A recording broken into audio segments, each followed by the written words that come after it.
Chapter 2: Nationalism in India. As we have seen, modern nationalism in Europe came to be associated with the formation of nation states. It also meant a change in people's understanding of who they were and what defined their identity and sense of belonging. New symbols and icons, new songs and ideas forced new links and redefined the boundaries of communities. In most countries, the making of this new national identity was a long process. How did this consciousness emerge in India? In India, and as in many other colonies, the growth of modern nationalism is intimately connected to the anti-colonial movement. People began discovering their unity in the process of their struggle with colonialism. The sense of being oppressed under colonialism provided a shared bond that tied many different groups together. But each class and group felt the effects of colonialism differently. Their experiences were varied and their notion of freedom were not always the same. The Congress under Mahatma Gandhi tried to forge these groups together within one movement, but the unity did not emerge without conflict. In an earlier textbook, you have read about the growth of nationalism in India up to the first decade of the 20th century. In this chapter, we will pick up the story from the 1920s and study the non-cooperation and civil disobedience movements. We will explore how the Congress sought to develop the national movement, how different social groups participated in the movement, and how nationalism captured the imagination of people. Figure 6 April 1919, mass processions on the streets became a common feature during the national movement. 1. The First World War, Khilafat and non-cooperation. In the years after 1919, we see the national movement spreading to new areas, incorporating new social groups and developing new modes of struggle. How do we understand these developments? What implications did they have? First of all, the war created a new economic and political situation. It led to a huge increase in defense expenditure, which was financed by war loans and increasing taxes. Customs duties were raised and income tax introduced. Through the war years, prices increased, doubling between 1913 and 1918, leading to extreme hardship for the common people. Villages were called upon to supply soldiers, and the forced recruitment in rural areas caused widespread anger. Then in 1918 to 19 and 1920 to 21, crops failed in many parts of India, resulting in acute shortage of food. This was accompanied by an influenza epidemic. According to the census of 1921, 12 to 13 million people perished as a result of famines and the epidemic. People hoped that their hardship would end after the war was over, but that did not happen. At this stage, a new leader appeared and suggested a new mode of struggle. New words: forced recruitment, a process by which the colonial state forced people to join the army.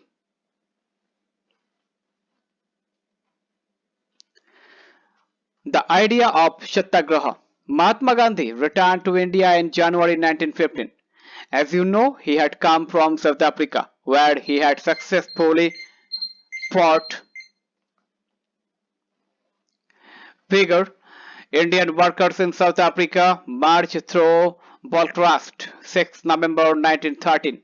Mahatma Gandhi was leading the workers from Newcastle to Transvaal when the marchers were stopped and Gandhiji arrested.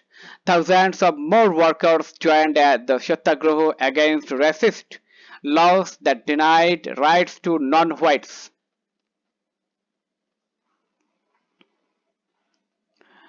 The racist regime with a novel method of mass agitation, which he called Satyagraha. The idea of Satyagraha emphasized the power of truth and the need to search for truth.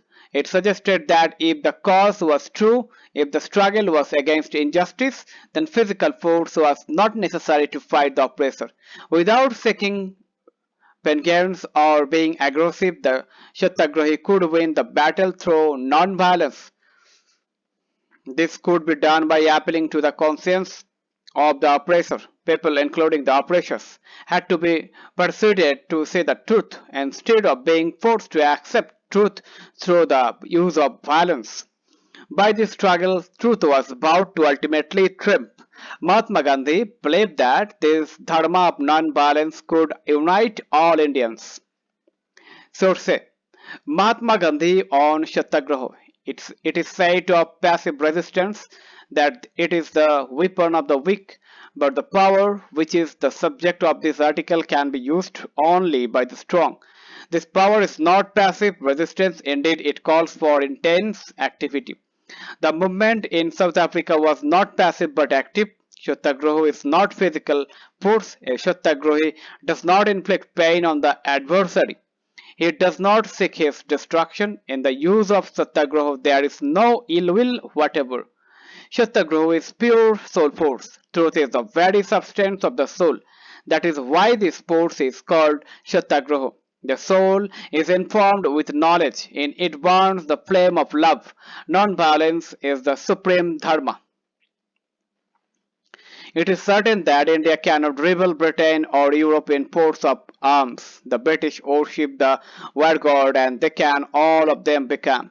As they are becoming bearers of arms, the hundred of millions in India can never carry arms. They have made the religion of non-violence their own. After arriving in India, Mahatma Gandhi successfully organized Satyagraha movement in various places.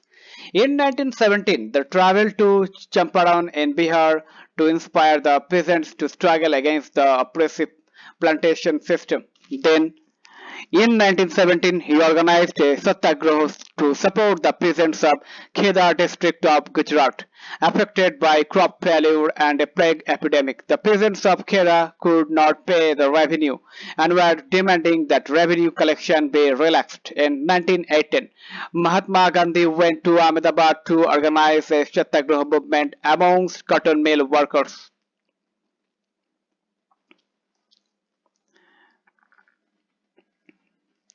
The Roulette Act activity. Read the text carefully. What did Mahatma Gandhi mean when he said Satyagraha is active resistance? Comment this.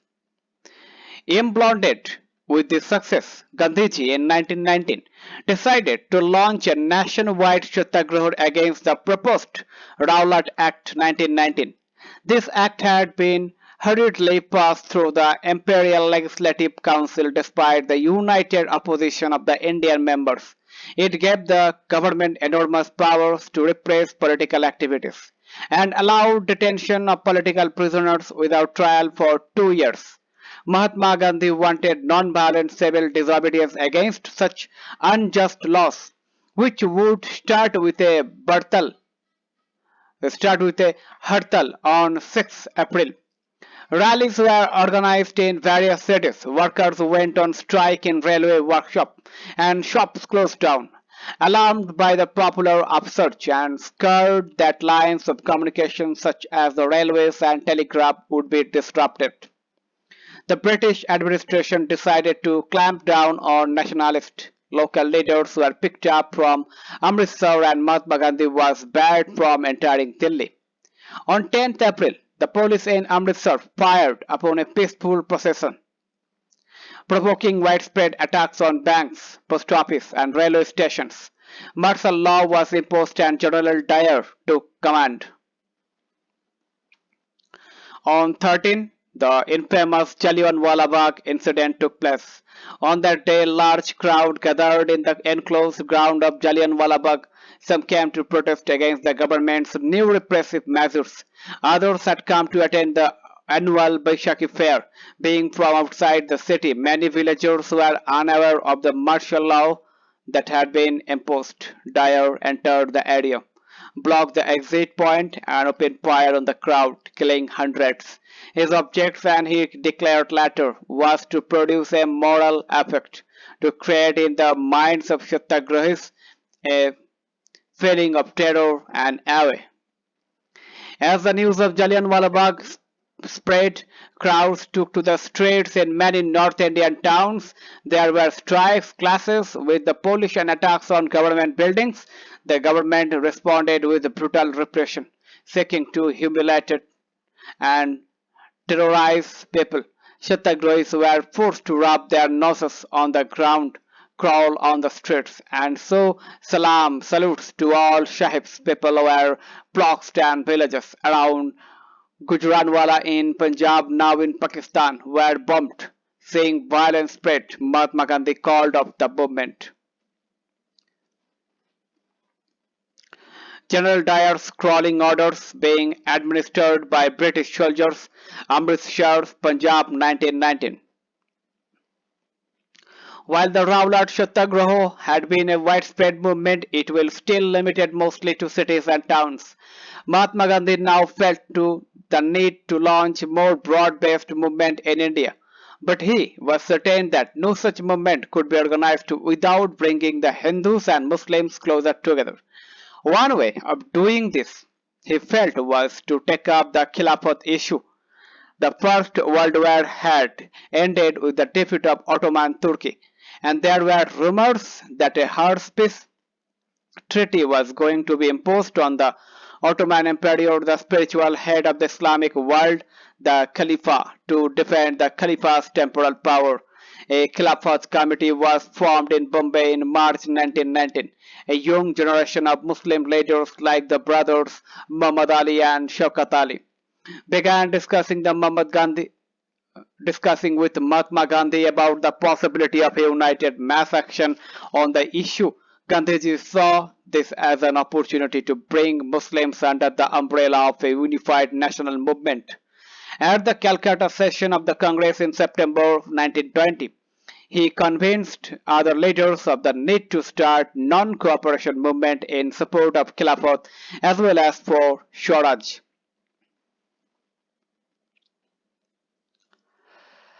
Why non-cooperation? In his famous book Hind Swaraj 1909, Mahatma Gandhi declared the British rule was established in India with the cooperation of Indians and had survived only because of this cooperation. If Indians refused to cooperate, British rule in India would collapse within a year and Swaraj would come. How could non-cooperation become a movement? Gandhiji proposed that the movement should unfold in stages. It should begin with the surrender of titles that the government awarded and a boycott of civil services, army, police, court and legislative council, schools and foreign goods. Then, in case the government used repression, a full civil disobedience campaign would be launched. Through the summer of 1920, Mahatma Gandhi and Shaukat Ali toured extensively, mobilizing popular support for the movement.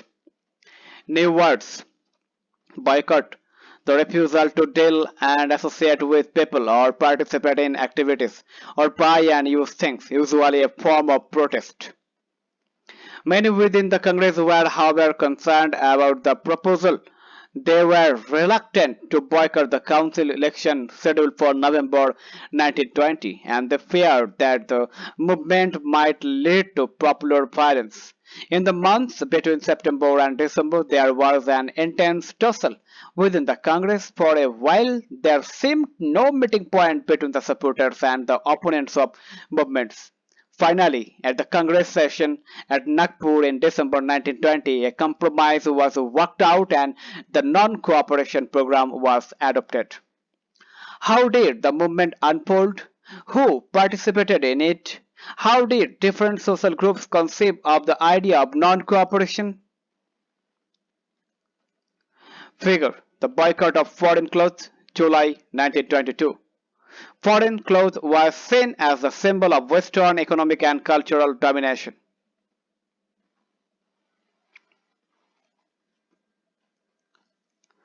2. Differing strands within the movement.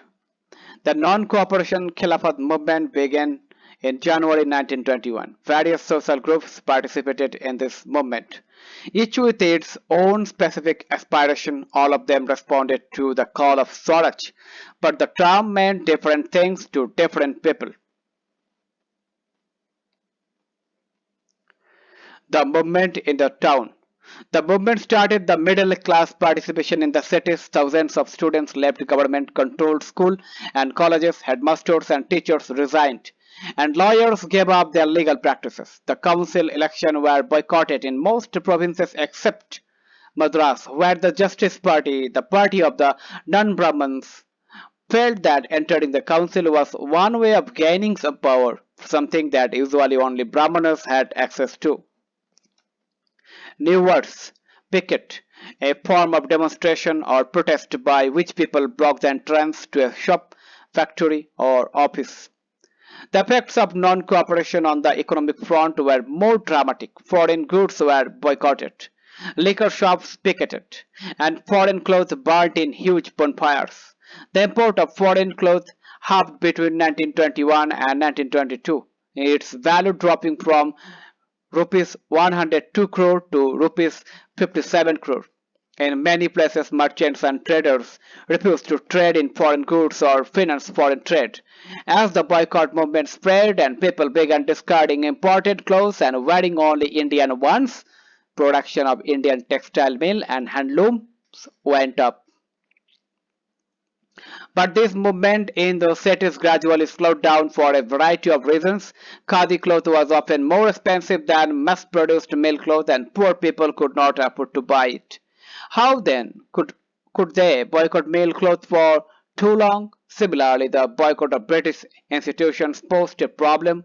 For the movement to be successful, alternative Indian institutions had to be set up so that they could be used in place of the British ones. These were slow to come up, so students and teachers began trickling back to government schools and lawyers joined back work in government courts. Activity. The year is 1921. You are a student in a government controlled school. Design a poster urging school students to answer Gandhiji's call to join the non-cooperation movement. Comment this.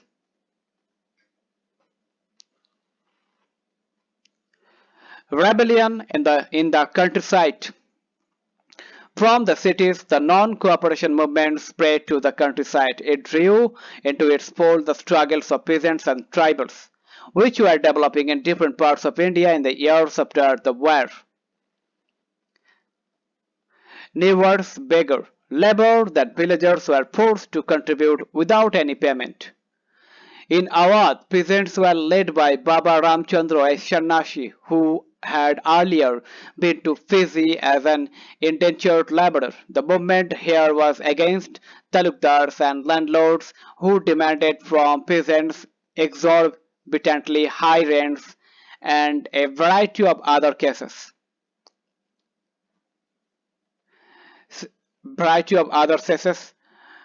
Peasants had to do beggar and work at landlord's farm without any payment. As tenants, they had no security of tenure, being regularly evicted so that they could acquire no right over the leased land. The peasant movement demanded reduction of revenue, abolition of beggar, and social boycott of oppressive landlords. In many places, Nai, Dhobi, Bunds were organized by panchayats to deprive landlords of the services of even berbers and washermen. In June 1920, Jawaharlal Nehru began going around the village in Awadh talking to the villagers and trying to understand their grievances. By October, the Oudh Kishan Sabha was set up, headed by Jawaharlal Nehru, Baba Ramchandra, and a few others.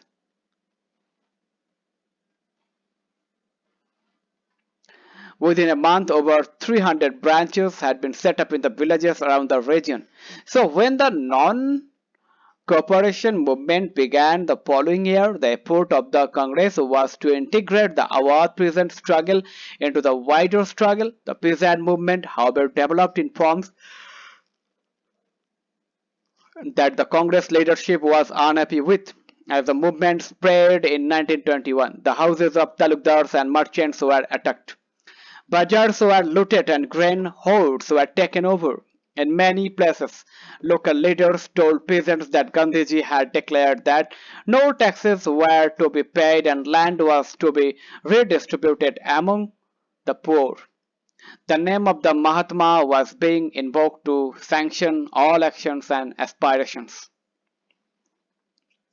Activity. If you were a peasant in Uttar Pradesh in 1920, how would you have responded to Gandhiji's call for Swaraj?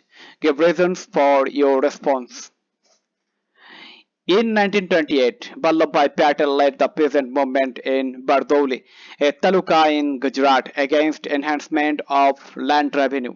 Known as the Bardoli Satyagraha, this movement was a success under the able leadership of Vallabhbhai Patel. The struggle was widely publicized and generated immense sympathy in many parts of India.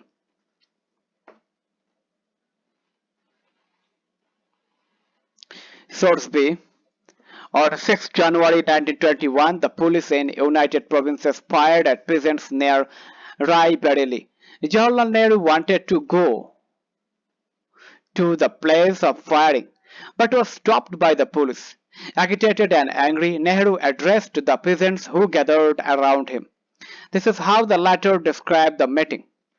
They behaved as brave men, calm and unruffled in the face of danger. I do not know how they felt, but I know what my feelings were. For a moment, my blood was up. Non-violence was almost forgotten. But for a moment only, the thought of the great leader, who by God's goodness has been sent to lead us to victory, came to me, and I saw the Kishans seated and standing near me, less excited, more peaceful than I was. And the moment of weakness passed. I spoke to them in all humility, no, on non-violence. I needed the lesson more than they, and they had it. They heeded me and peacefully dispersed. Quoted in Sarvapalli Gopal, Jawaharlal Nehru, a biography, volume 1. Tribal peasants interpreted the message of Mahatma Gandhi and the idea of Swaraj in yet another way. In the Gudem Hills of Andhra Pradesh, for instance, a militant guerrilla movement spread in the early 1920s, not a form of struggle that the Congress could approve. Here, as in other forest regions, the colonial government had closed large forest areas, preventing people from entering the forest to graze their cattle or to collect fuelwood and fruits. This enraged the hill people. Not only were their livelihoods affected, but they felt that their traditional rights were being denied. When the government began forcing them to contribute bigger for road building, the hill people revolted. The person who came to lead them was an interesting figure. Alluri Sitaram Raju claimed that he had a variety of special powers. He could make correct astrological prediction and heal people, and he could survive even bullet shots.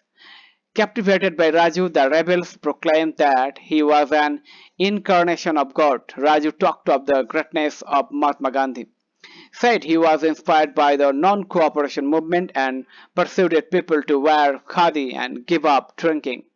But at the same time, he asserted that India could be liberated only by the use of force, not non-violence. The Gudem rebels attacked police station, attempted to kill British officials, and carried on guerrilla warfare for achieving Swaraj. Raju was captured and executed in 1924, and over time became a folk hero.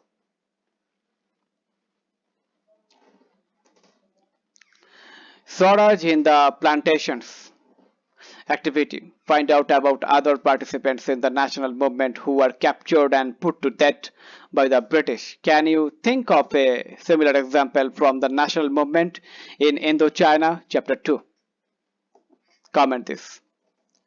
Workers too had their own understanding of Mahatma Gandhi and the notion of Swaraj. For plantations workers in Assam, freedom meant the right to move freely in and out of the confined space in which they were enclosed, and it meant retaining a link with the village from which they had come. Under the Inland Immigration Act of 1859, plantation workers were not permitted to leave the tea gardens without permission, and in fact they were rarely given such permissions. When they heard of the non-cooperation movement, thousands of workers, defied the authorities, left the plantations and headed home. They believed that Gandhi Raj was coming and everyone would be given land in their own villages.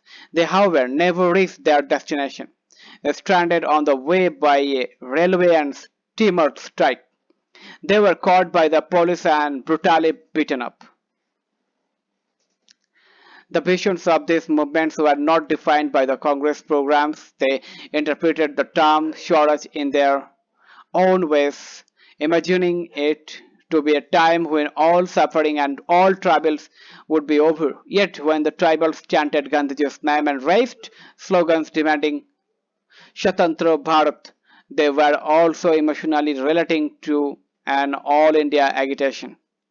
When they acted in the name of Mahatma Gandhi or linked their movement to that of the Congress, they were identifying with a movement which went beyond the limit of their immediate locality.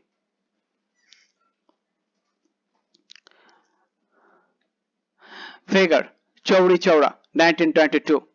At Chauri Chaura in Gorakhpur, a peaceful demonstration in a bazaar turned into a violent clash with the police. Hearing of the incident, Mahatma Gandhi called a halt to the non-cooperation movement.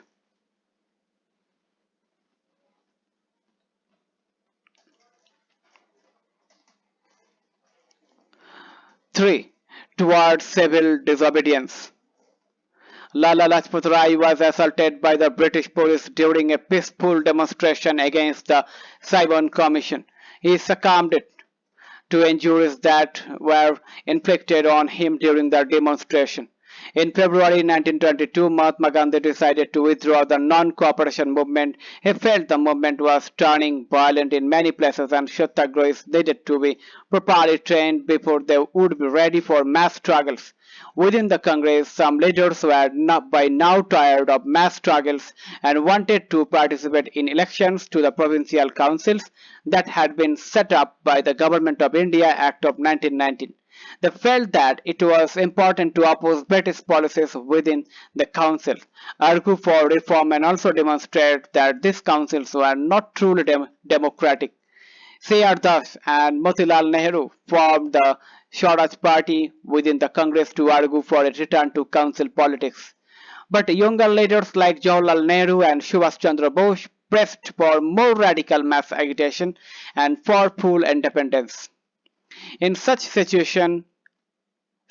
situation of internal debate and dissension, two factors again shaped Indian politics towards the late 1920s. The first was the effect of the worldwide economic depressions. Agriculture prices began to fall from 1926 and collapsed after 1930 as the demand for agricultural goods fell and exports declined. Peasants found it difficult to sell their harvest and pay their revenue. By 1930, the countryside was in turmoil. Against this background, the new Tory government in Britain constituted a statutory commission under Sir John Simon, set up in response to the nationalist movement. The commission was to look into the functioning of the constitutional system in India and suggest changes. The problem was that the commission did not have a single Indian member. They were all British. Figure Meeting of Congress leaders at Allahabad 1931. Apart from Mahatma Gandhi, you can see Sardar Vallabhbhai Patel. extreme left, Jawaharlal Nehru, extreme right, and Subhash Chandra Bose, fifth from right.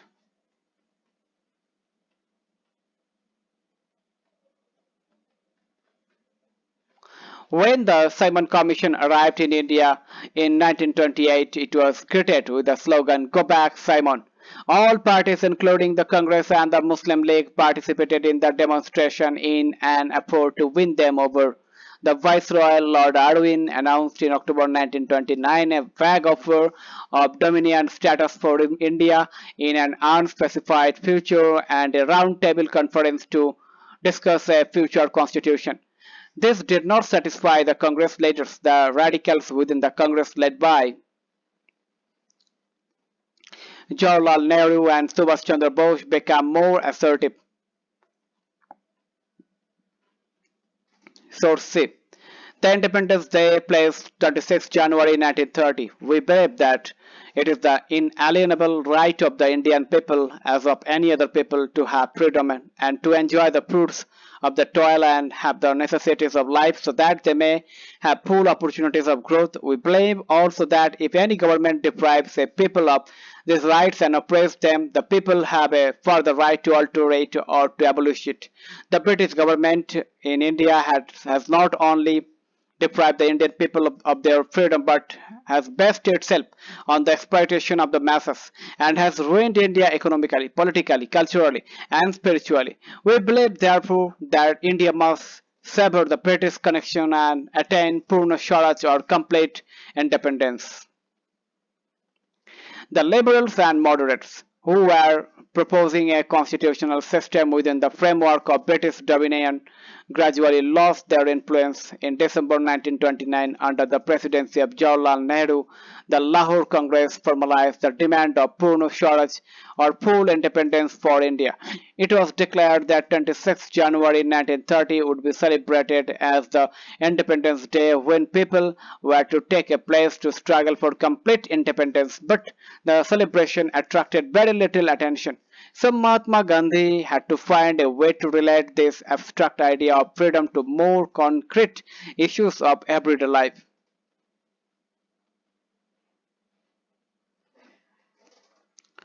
The Salt March and the Civil Disobedience Movement.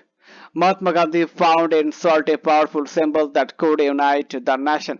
On 31 January 1930, he sent a letter to Viceroy Irwin stating 11 demands. Some of these were of general interest, others were specific demands of different classes, from industrialists to peasants. The idea was to make the demands wide-ranging so that all classes within Indian society could identify with them and everyone could be brought together in a united campaign. The most stirring of all was the demand to abolish the salt tax.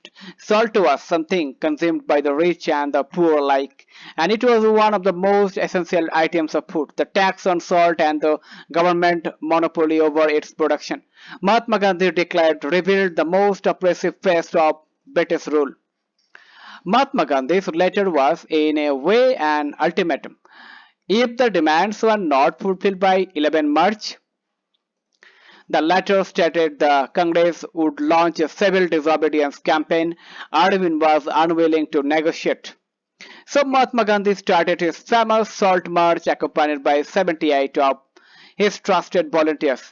The march was over 240 miles from Gandhiji's ashram in Sabarmati to the Gujarati coastal town of Dundee. The volunteers worked for 24 days, about 10 miles a day.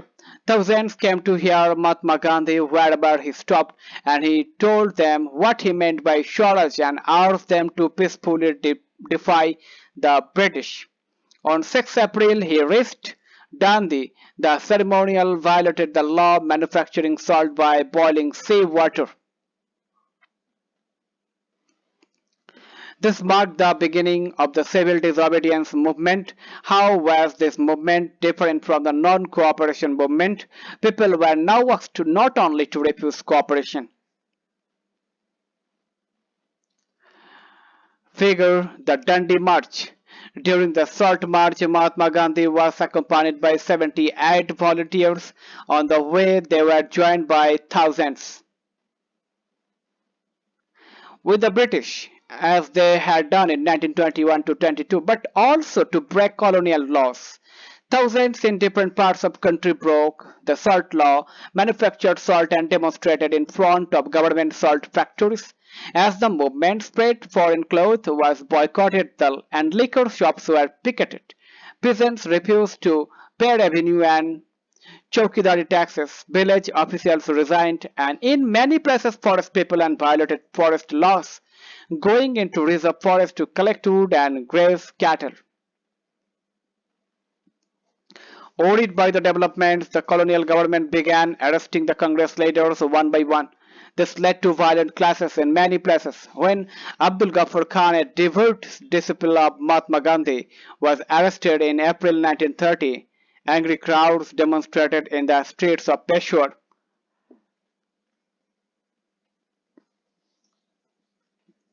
Facing armored cars and police firing.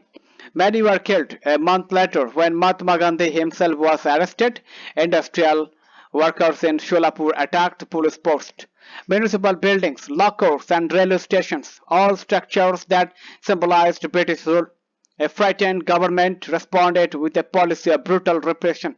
Peaceful Satyagrahis were attacked, women and children were beaten, and about 1 lakh people were arrested.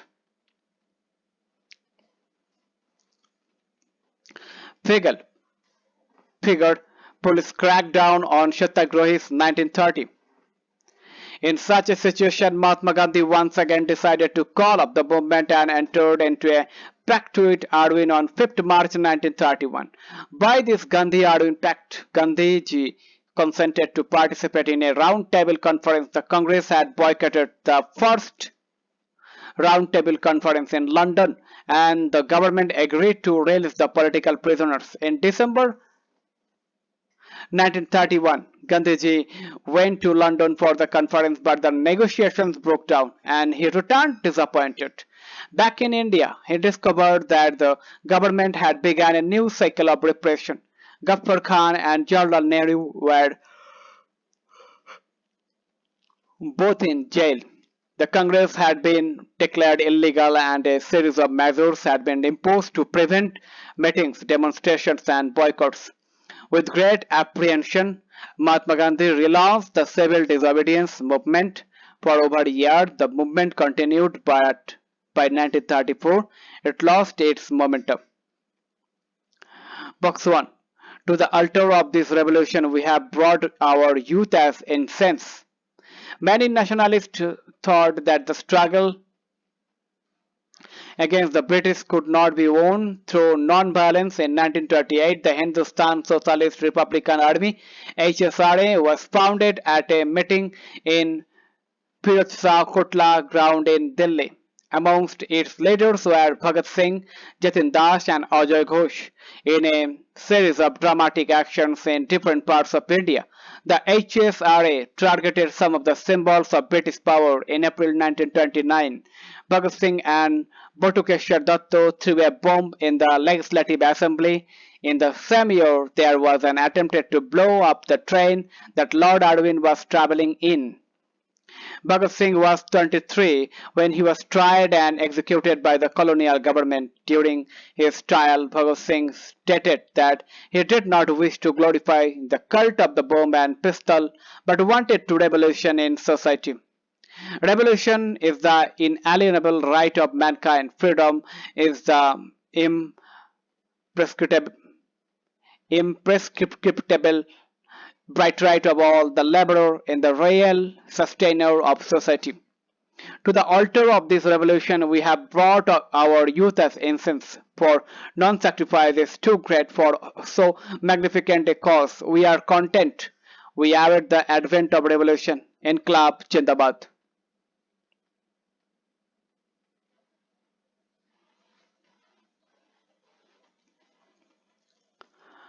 How participants saw the movement. Let us now look at the different social groups that participated in the civil disobedience movements. When, why did they join the movement? What were their ideals? What did Swaraj mean to them? In the countryside, rich peasant communities like the Patidars of Gujarat and the Jats of Uttar Pradesh were active in the movement. Being producers of commercial crops, they were very hard hit by the trade depressions and falling prices. As their cash income disappeared, they found it impossible to pay the government's revenue demand, and the refusal of the government to reduce the revenue demand led to widespread resentment. The rich peasants became enthusiastic supporters of the civil disobedience movement, organizing their communities and at times forcing reluctant members to participate in the boycott programs. For them, the fight for Swaraj was a struggle against high revenues, but they were deeply disappointed when the movement was called off in 1931 without the revenue rates being revised. So, when the movement was restarted in 1932, many of them refused to participate. The poorer peasantry were not just interested in the lowering of the revenue demand. Many of them were small tenants cultivating land they had rented from landlords. As the depressions continued and cash income dwindled, the small tenants found it difficult to pay their rent. They wanted the unpaid rent to the landlords to be remitted. They joined a variety of radical movements, often led by socialist and communist, apprehensive of raising issues that might upset the rich peasants and landlords. The Congress was unwilling to support no rent campaign in most places, so the relationship between the poor peasants and the Congress remained uncertain. Some important dates: 1918 to 19. Distressed UP peasants organized by Baba Ramchandra. April 1919, Gandhian Hartal against Roulette Act, Jallianwala Bagh massacre. January 1921, Non-Cooperation and Khilafat movement launch. February 1922, Chauri Chaura Gandhiji withdraws Non-Cooperation movement. May 1924, Alluri Sitarama Raju arrested, ending a 2 year armed tribal struggle. December 1929, Lahore Congress adopts the demand for Purno Swaraj. 1930, Ambedkar establishes Depressed Classes Association. March 1930, Gandhiji began civil disobedience movement by breaking salt law at Dundee. March 1931, Gandhiji ends civil disobedience movement. December 1931, Second Rule Round Table Conference. 1932, civil disobedience relaunched.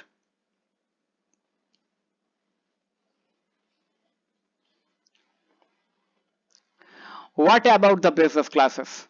How did they relate to the civil disobedience movement? During the First World War, Indian merchants and industrialists had made huge profits and became powerful. See Chapter 5. Keen on expanding their business, they now reacted against colonial policies that restricted business activities. They wanted protection against imports of foreign goods and a rupee sterling foreign exchange ratio that would discourage imports. To organize business interests, they formed the Indian Industrial and Commercial Congress in 1920 and the Federations of the Indian Chambers of Commerce and Industries FICCI in 1927, led by prominent industrialists like Purushottam Das, Thakur Das, and J.D. Birla. The industrialists attacked colonial control over the Indian economy and supported the civil disobedience movement when it was first launched. They gave financial assistance and refused to buy or sell imported goods. Most businessmen came to see Swaraj as a time when colonial restrictions on business would no longer exist and trade and industry would flourish without constraints. But after the failure of the Round Table Conference, business groups were no longer uniformly enthusiastic. They were apprehensive of the spread of militant activities and worried about prolonged disruption of business as well as of growing influence of socialism among the younger members of the Congress. The industrial working classes did not participate in the civil disobedience movement in large numbers, except in the Nagpur regions. As the industrialists came closer to the Congress, workers stayed aloof. But in spite of that, some workers did participate in the civil disobedience movement, selectively adopting some of the ideas of the Gandhian program, like boycott of foreign goods, as part of their own movements against low wages and poor working conditions. There were strikes by railway workers in 1930 and dock workers in 1932. In 1930, thousands of workers in Chotanagpur tin mines wear Gandhi caps and participated in protest rallies and boycott campaigns. But the Congress was reluctant to include workers' demands as a part of this program of struggle. It felt that this would alienate industrialists and divide the anti-imperial forces. Another important feature of the civil disobedience movement was the large-scale participation of women. During Gandhiji's Salt March, thousands of women came out of their home to listen to him. They participated in protest marches, manufactured salt and figure. Women joined nationalist procession. During the national movement, many women, for the first time to their lives, moved out of their homes onto a public arena. Amongst the marchers, you can see many old women and mothers with children in their arms.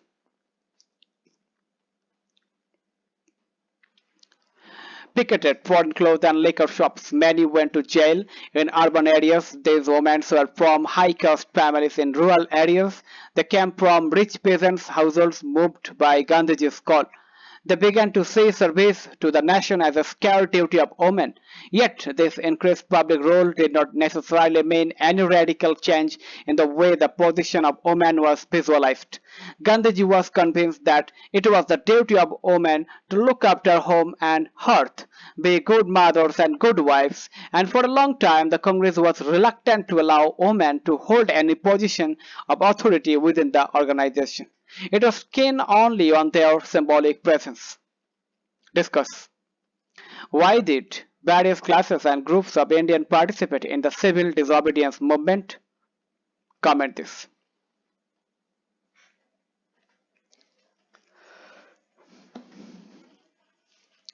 The limits of civil disobedience.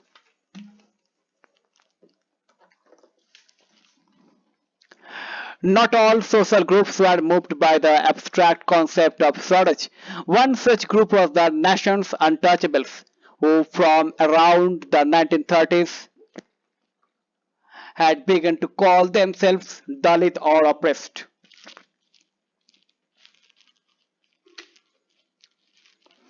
For long, the Congress had ignored the Dalit for fear of offending the Sanatanis, the conservative high-caste Hindus.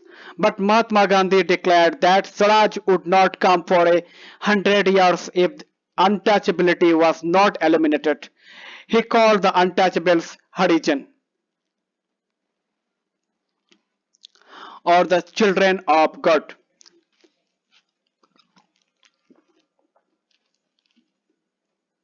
Organized Satyagraha to secure them entry into temples and access to public wells, tanks, roads, and schools.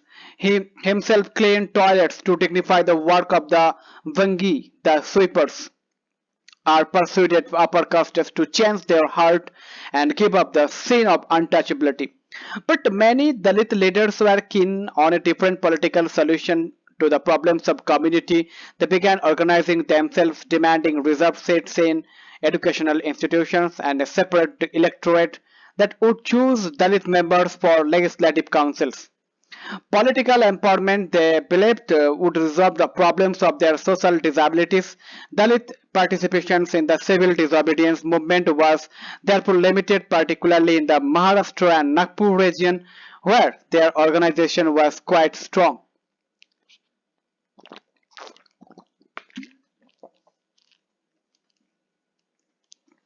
Dr. B.R. Ambedkar, who organized the Dalits into the Depressed Class Association in 1930s. Class tweeted Mahatma Gandhi at the second roundtable conference by demanding separate electorates for Dalits. When the British government considered Ambedkar's demand, Gandhiji began a first unto that. He believed the separate electorates for Dalit would slow down the process of their integration into society. Ambedkar ultimately accepted Gandhiji's position, and the result was the Pune Pact of September 1932. It gave the depressed classes, later to be known as the scheduled caste, reserved seats in provincial and central legislative councils, but they were to be voted in by the general electorate. The Dalit movement, however, continued to be apprehensive of the Congress-led national movement. Some of the Muslim political organizations in India were also lukewarm in the response to the civil disobedience movement. After the decline of the non-cooperation Khilafat movement, a large section of Muslims felt alienated from the Congress. From the mid-1920s, the Congress came to be more visibly associated with openly Hindu religious nationalist groups like the Hindu Mahasabha. As relations between Hindus and Muslims worsened, each community organized religious processions with militant fervor, provoking Hindu-Muslim communal clashes and riots in various cities. Every riot depended the distance between the two communities. Figure: Mahatma Gandhi, Jawaharlal Nehru, and Maulana Azad at Sevagram Ashram, Wardha, 1935.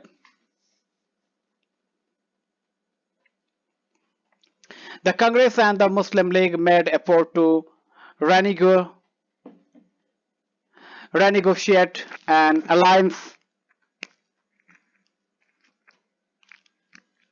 and in 1927 it appeared that such a unity could be forced. The important differences were over the questions of repressions in the future assemblies that were to be elected. Muhammad Ali Jinnah, one of the leaders of the Muslim League, was willing to give up the demand for separate electorates if Muslims were assured reserved seats in the Central Assembly and representations in proportion to population in the Muslim-dominated provinces Bengal and Punjab. Negotiations over the questions of representations continued, but all hope of resolving the issue at the All Parties Conference in 1928 disappeared when M.R. Jayakar of the Hindu Mahasabha strongly opposed efforts at compromise. When the civil disobedience movement started, there was thus an atmosphere of suspicion and distrust between communities. Alienated from the Congress, large section of Muslims could not respond to the call for a united struggle. Many Muslim leaders and intellectuals expressed their concern about the status of Muslim as a minority within India. They feared that the culture and identity of minorities would be submerged under the domination of a Hindu majority. Source D. In 1930, Sir Muhammad Iqbal, as president of the Muslim League, reiterated the importance of separate electorates for the Muslim as an important safeguard for their minority political interest. His statement is supposed to have provided the intellectual justification for the Pakistan demand that came up in subsequent years. This is what he said: I have no hesitation in declaring that if the party's principle that the Indian Muslim is entitled to full and free development on the lines of his own culture and tradition in his own Indian homelands is recognized as the basis of a permanent communal settlement, he will be ready to stake his all for the freedom of India. The principle that each group is entitled to free development on its own lines is not inspired by any feeling of narrow communism. Narrow communalism, a community which is inspired by feelings of ill will towards other communities, is low and ignoble. I entertain the highest respect for the customs, laws, religions, and social institutions of other communities.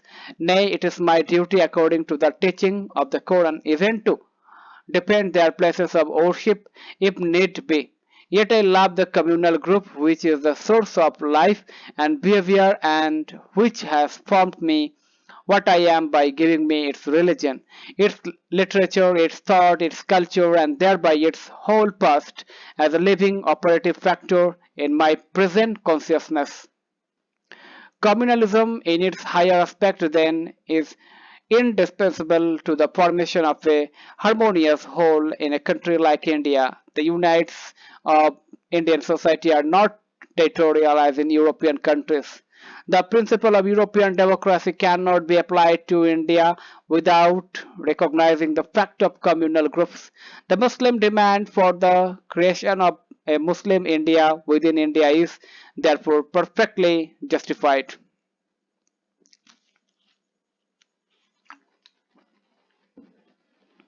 The Hindu thinks that separate electorates are contrary to the spirit of true nationalism because they understand the word nation to mean a kind of universal amalgamation in which no communal entity ought to retain its private individuality. Such a state of things, however, does not exist. India is a land of racial and religious variety. Add to this the general economic inferiority of the Muslims.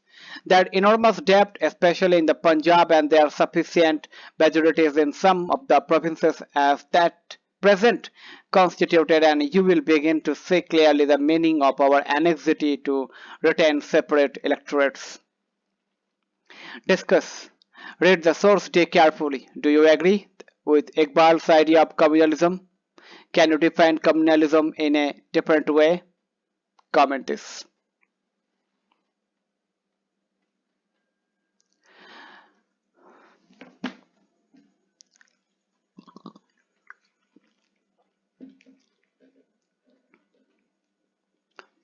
Four, the sense of collective belonging. Figure Bal Gangadhar Tilak, an early 20th century print. Notice how Tilak is surrounded by symbols of unity. The sacred institutions of different faiths, temple, church, masjid, frame the central figure. Nationalism spread when people begin to believe that they were all a part of the same nation.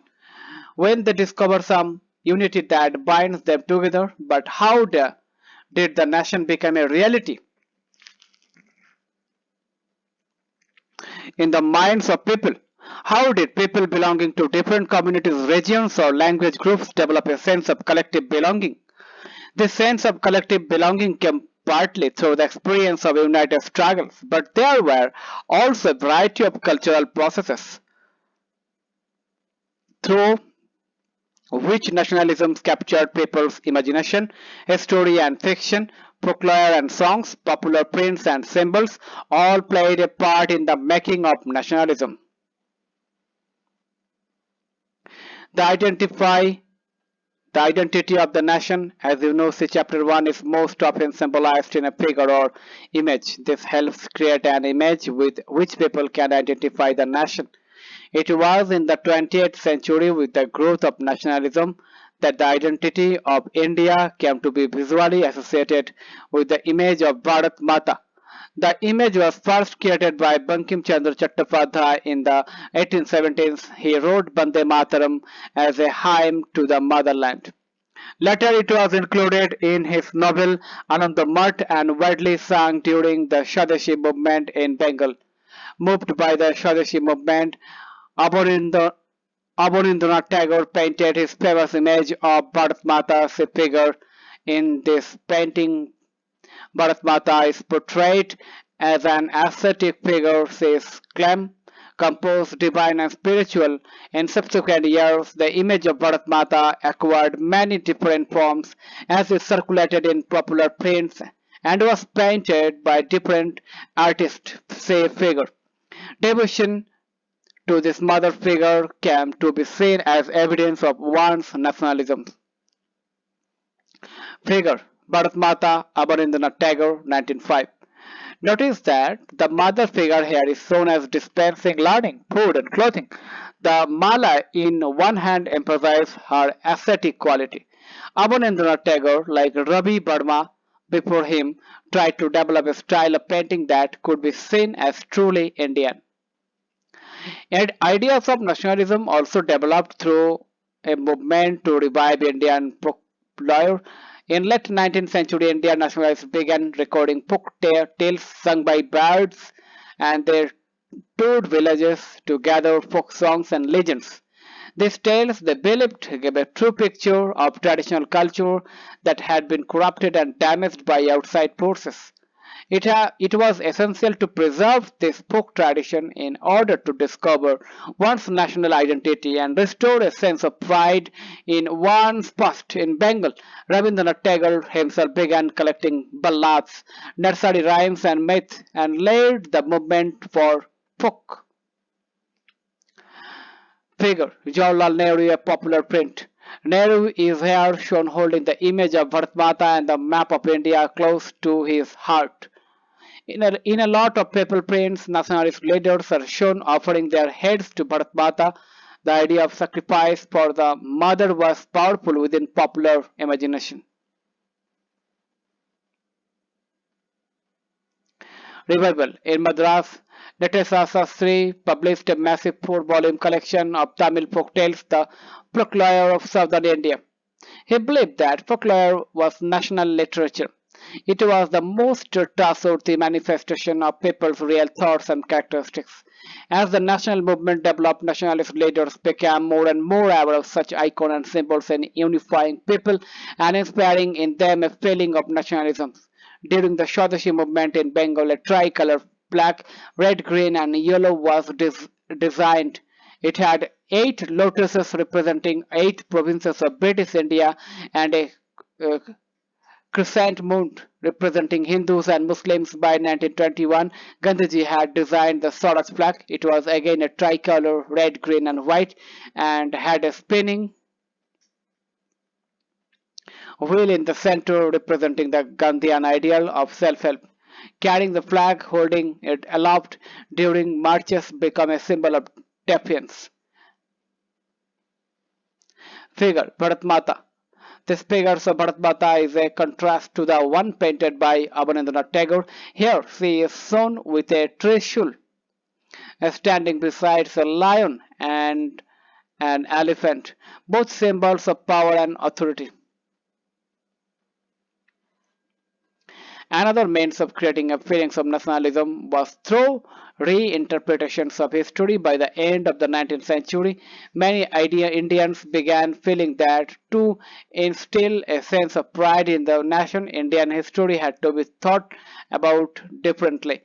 The British saw Indians backward and primitive, incapable of governing themselves. In response, Indians began looking into the past to discover India's great achievement.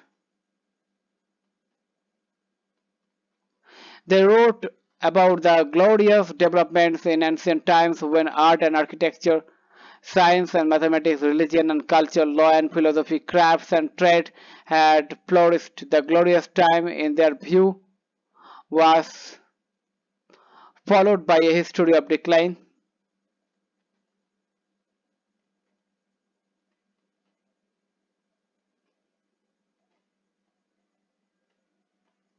When India was colonized, the nationalist historians asked the readers to take pride in India's great achievements in the past and struggle to change the miserable condition of life under British rule. These efforts to unify people were not without problems. When the past being glorified was Hindu, when the images celebrated were drawn from Hindu iconography, then people of the other communities felt left out. So see, in earlier times, foreign travelers in India marveled at the courage, truthfulness, and modesty of the people of the Arjo Vamsa. Now they remark mainly on the absence of those qualities. In those days, Hindus would set out on conquest and hoist their flags in Tartar, China, and other countries. Now a few soldiers from a tiny island far away are lording it over the land of India. Trainee Charan Tarini চরণ চট্টোপাধ্যায়, ভারতবর্ষের ইতিহাস, the story of Bharatvarsha, volume 1, 1858. Conclusion. A growing anger against the colonial government was thus bringing together various groups and classes of Indians into a common struggle for freedom in the first half of the 20th century. The Congress, under the leadership of Mahatma Gandhi, tried to channel people's grievances into organized movements for independence.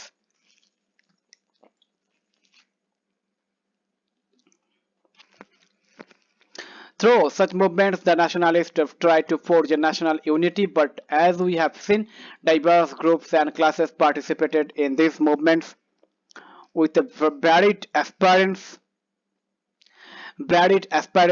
and expectations. As their grievances were wide-ranging, freedom from colonial rule also meant different things to different people. The Congress continuously attempted to resolve differences and ensure that the demands of one group did not alienate another. This is precisely why the unity within the movement often broke down. The high points of Congress activity and nationalist unity were followed by phases of disunity and inner conflict between groups. In other words, what were emerging was a nation with many voices wanting freedom from colonial rule. Figure women's procession in Bombay during the Quiet India movement. Quiet India movement, the failure of the Cripps mission, and the effect of World War II created widespread discontentment in India. This led Gandhiji to launch a movement calling for complete withdrawal of the British from India. The Congress Working Committee, in its meeting in Wardha on 14 July 1942, passed the historic Quiet India resolution demanding the immediate transfer of powers to Indians and quit India. On 8 August 1942 in Bombay, the All India Congress Committee endorsed the resolution which called for a non-violent mass struggle on the widest possible scale throughout the country. It was on this occasion that Gandhiji delivered the famous do or die speech. The call for quit India almost brought the state machinery to a standstill in large parts of the country as people voluntarily threw themselves into the thick of the movement. People observed hartals and demonstrations, and processions were accompanied by national songs and slogans. The movement was truly mass movement which brought into its ambit thousands of ordinary people, namely students, workers and peasants. It also saw the active participation of leaders, namely Jayaprakash Narayan, Aruna Asafali and Ram Manohar Lohia, and many women such as Matangini Hajra in Bengal, Kanaklata Borua in Assam, and Rama Devi in Odisha. The British responded with much force, yet it took more than a year to suppress the movement. Write a brief, discuss, project, do this and comment this.